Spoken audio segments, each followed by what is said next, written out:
بسم اللہ الرحمن الرحیم۔ السلام علیکم ناظرین، پھر ایک بار خوش آمدید آپ حضرات کا میری ویڈیو میں۔ آج میں بات کرنے والا ہوں اس شخص کے بارے میں جس نے ہمارے نبی محمد صلی اللہ علیہ وسلم کو بڑی تکلیفیں پہنچائی ہے۔ ابو لہب ہمارے نبی محمد صلی اللہ علیہ وسلم کا سگا چچا تھا تو ہمارے نبی صلی اللہ علیہ وسلم کا چچا، مگر بڑا ہی کنجوس تھا۔ تم نے وہ مثال تو سنی ہوگی کہ چمڑی جائے پر دمڑی نہ جائے، بس وہ ایسا ہی تھا۔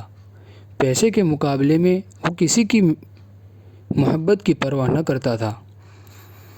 ابو لہب اپنی کنجوسی ہی کی وجہ سے مسلمان نہ ہو سکا۔ اپنی کنجوسی کی وجہ سے وہ لوگوں کو قرآن کی باتیں نہ سننے دیتا۔ قرآن میں تو لکھا ہے کہ زکوٰۃ دو، خیرات کرو، غریبوں اور یتیموں کو کھانا کھلاؤ، غلاموں کو آزاد کرو اور اسی طرح اللہ کی راہ میں خوب خرچ کرو۔ بھلا ابو لہب ایک کوڑی بھی کسی طرح دے سکتا تھا؟ بس جہاں پیارے نبی صلی اللہ علیہ وسلم دین پھیلانے جاتے، ابو لہب ساتھ ہو لیتا۔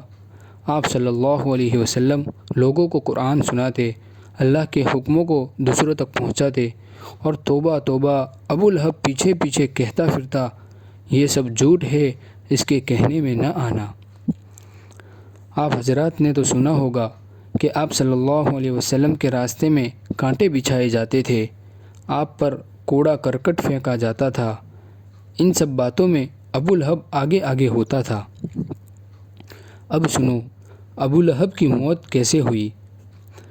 اس سے پہلے ہم تمہیں یہ بتا دیں کہ کبھی کبھی ایسا ہوتا ہے کہ اللہ تعالیٰ اس دنیا میں ہی برائی کا بدلہ دے دیتے ہیں، یہ اس لیے کہ لوگ نصیحت حاصل کرے، ورنہ تم تو جانتے ہو کہ پورا بدلہ آخرت میں مل جاتا ہے۔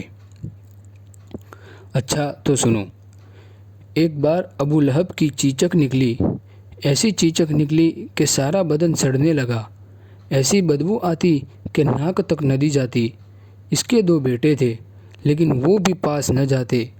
جب ابو لہب اسی بیماری میں مر گیا تو بھی بیٹے لاش کے پاس نہ گئے۔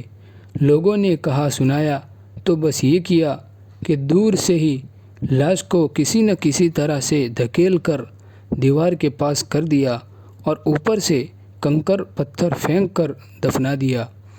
یہ ملا نتیجہ ابو لہب کو۔ اس دنیا میں اور آخرت میں تو وہ ہمیشہ دوزخ میں جلے گا۔ جو اللہ اور اس کے رسولوں کا دشمن ہوگا وہ ہمیشہ ہمیشہ کے لیے دوزخ میں جلے گا۔